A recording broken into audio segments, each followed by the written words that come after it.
குடும்பத்துடன் சிக்கும் உதயநிதி, பணம் கைமாறியது கண்டுபிடிப்பு. சம்பவம் செய்யும் சிஎம் விஜய். கடந்த திமுக ஆட்சியில் டாஸ்மாக் தொடர்பான இடங்களில் அமலாக்கத்துறை நடத்திய அதிரடி சோதனையில் உதயநிதி ஸ்டாலினை நெருங்கும் வகையில் அவருடைய நெருங்கிய கூட்டாளியான ரத்தீஷ், ஆகாஷ் பாஸ்கர் ஆகியோரை கைது செய்ய தீவிரமானது அமலாக்கத்துறை. ஆனால் அமலாக்கத்துறை நெருங்குவதை அப்போதைய திமுக அரசின் உளவுத்துறை கொடுத்த தகவலின்படி ஆகாஷ் பாஸ்கர், ரத்தீஷ் ஆகியோர் தப்பித்து தலைமறைவானார்கள். அதற்கு அடுத்ததாக அவசரமாக நீதிமன்றம் சென்று அமலாக்கத்துறை விசாரணைக்கு தடை பெற்றது திமுக அரசு.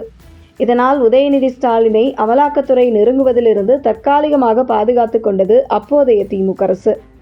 ஆனால் கடந்த முறை அமலாக்கத்துறை கோட்டை விட்டது போன்று நாம் கோட்டை விட்டுவிடக்கூடாது என்பதில் மிக தீவிரமாக லஞ்ச ஒழிப்புத்துறையை களமிறக்கி இருக்கிறார் முதல்வர் விஜய் என்கின்ற தகவல் வெளியாகியுள்ளது.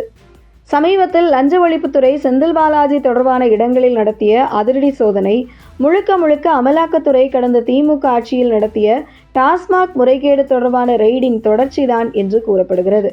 குறிப்பாக உதயநிதி ஸ்டாலின் மற்றும் செந்தில் பாலாஜியின் நெருக்கமான வலதுகரங்கள் தற்போதைய லஞ்ச ஒழிப்பு சோதனையின் மூலம் சுற்றி வளைக்கப்பட்டுள்ளதாகவும், மேலும் கடந்த திமுக ஆட்சியில் விழுப்புரத்தை ஒட்டிய ஒரு கடையில் இருந்த மது பாட்டில்கள் 6 லட்சத்திற்கு அரசாங்கத்திற்கு கணக்கு காட்டப்பட்ட பாட்டில்கள் என்றும் 7.5 லட்சத்திற்கு கணக்கில் வராத பாட்டில்கள் இருந்ததை கண்டுபிடிக்கப்பட்டதாகவும், இப்படி ஒரு கடைக்கு மட்டுமே இவ்வளவு பெரிய முறைகேடு என்றால் தமிழகம் முழுவதும் எவ்வளவு என்று கணக்கு போட்டால் அமலாக்கத்துறைக்கும் லஞ்ச ஒழிப்புத்துறைக்கும் தலையே சுற்றுகிறது என தகவல் வெளியாகிறது.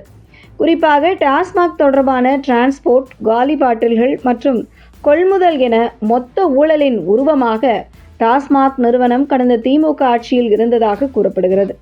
அந்த வகையில் சமீபத்தில் செந்தில் பாலாஜி இந்த ரெய்டு குறித்து மடியில் கனமில்லை, வழியில் பயமில்லை என்று சொன்னாலும் கூட அவசரமாக ஜாமீன் மனு கேட்டு நீதிமன்றம் சென்றதெல்லாம் கைது பயத்தின் உச்சம் என கூறப்படுகிறது.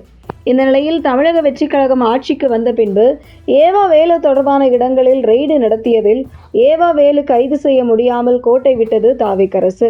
அதே போன்ற ஒரு நிலை மீண்டும் வந்துவிடக்கூடாது என தற்போது உதயநிதி ஸ்டாலினின் நெருங்கிய நண்பரான ரத்தீஷை லஞ்ச ஒழிப்புத்துறை நெருங்கிவிட்டதாகவும், கடந்த அமலாக்கத்துறை சோதனையின் போது 8 லேப்டாப் மற்றும் செல்போன்கள் கைப்பற்றிய நிலையில் தற்போது லஞ்ச ஒழிப்புத்துறை ரத்தீஷ் மூலம் உதயநிதி ஸ்டாலினை கைது வரை கொண்டு செல்ல வேண்டும்.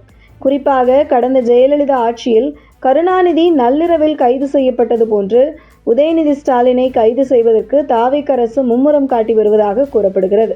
மேலும் இந்த விவகாரத்தில் சிக்குவது உதயநிதி மட்டுமில்லை, மொத்த குடும்பமும் தான் என்கிற தகவலும் வெளியாகியுள்ளது.